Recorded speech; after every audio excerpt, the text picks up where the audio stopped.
আসসালামু আলাইকুম বন্ধুরা, আজকে একটা নতুন ভিডিও নিয়ে চলে এসেছি। আজকে দেখাবো কিন্তু আপেল গাছে কেমন আর কি হয়ে গেছে, মানে ঠান্ডার সময় শীতের সময় আপেল গাছগুলো কেমন হয়ে যায়।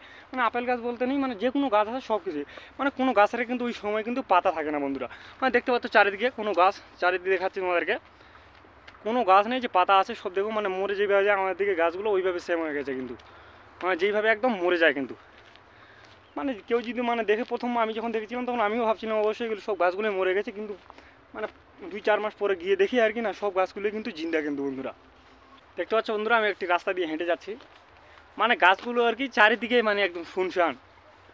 মানে 2 থেকে 4 মাস পরে এগুলো কিন্তু একটু করে পাতা বার হবে, আবার তো ফুল ফল তারপরে কিন্তু ধরবে। মানে 2 মাস 4 মাসের মধ্যে গেলে পুরো মানে একদম ওই যেভাবে আমাদের দিকে মরে যায় গাছগুলো সেম আর কি ওইভাবে হয়ে যাবে কিন্তু একদম। মানে চারিদিকে যেভাবে যাও আর যে কোনো গাছ দেখো কিন্তু, মানে শ্রীনগরের মধ্যে কিন্তু সব গাছ কিন্তু এইভাবে একদম মরে কিন্তু যেভাবে শুকিয়ে যায় ওইভাবে সেম অবস্থা কিন্তু। কিন্তু গাছগুলো কিন্তু পুরো কিন্তু মানে এগুলো জিন্দা আছে, পুরো কাঁচা। ওই দেখতে পাচ্ছ পুরো কিন্তু কাঁচা কিন্তু একদম গাছগুলো। বন্ধুরা আমি তোমাদেরকে পিছনে দেখাচ্ছি, পিছনে আর কি মানে গাছগুলো নাহলে দেখতে বুঝতে পারবে না দূর থেকে না দেখলে, তার জন্য পিছনে দূর থেকে দেখাচ্ছি একটা আর কি। দেখতে পাচ্ছ মানে গাছগুলো আর কি ভীষণ খারাপ অবস্থা একদম, মানে শীতের সময়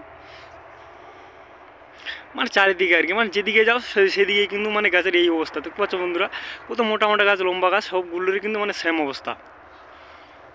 ঠিক আছে বন্ধুরা, ভিডিওটি ভালো লাগলে অবশ্যই কিন্তু লাইক করতে ভুলবে না। ওই দেখতে পাচ্ছ মানে আপেল গাছের নিচের দিকে আর কি মানে ভেড়া আছে, ওই ঘাস টাস খাচ্ছে আর কি। এখন তো আবার গাছের মধ্যে পাতা নেই যে পাতা খাবে, তার জন্য এখন মানে সব নিচের দিকে ঘাস আর একটু করে ঘাস কাটছে আর কি। ওই দেখতে পাচ্ছ ভেড়াগুলো। নতুন কিছু দেখতে চাইলে অবশ্যই বন্ধুরা চ্যানেলটি সাবস্ক্রাইব করে রাখবে।